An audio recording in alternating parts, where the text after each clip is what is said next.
Nyonya Mukarramah Fadlullah selaku Ketua Staf Ahli TPPKK Aceh menghadiri Parade Hari Kebaya Nasional 2025 yang berlangsung di Plenary Hall Universitas Ubudiyah Aceh pada Kamis 24 Juli 2025. Parade ini digelar dalam rangka memperingati Hari Kebaya Nasional yang diperingati setiap tanggal 24 Juli, sebagaimana tercantum dalam Keputusan Presiden Republik Indonesia Nomor 19 Tahun 2023 tentang Hari Kebaya Nasional.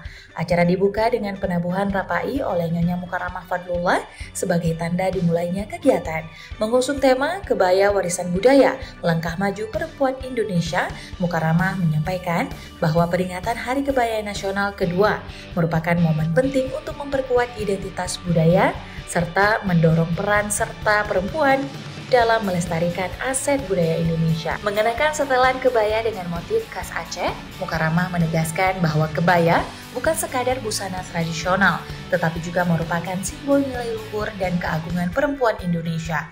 Ia berpesan agar semangat melestarikan kebaya tidak hanya berhenti pada seremoni semata, melainkan terus diterapkan dalam kehidupan sehari-hari.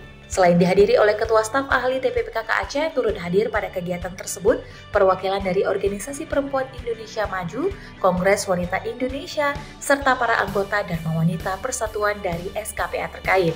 Tidak hanya parade, rangkaian acara juga dimeriahkan dengan bazar UMKM lokal, peragaan busana, serta lomba lagu tembang kenangan yang turut menambahkan semarak acara.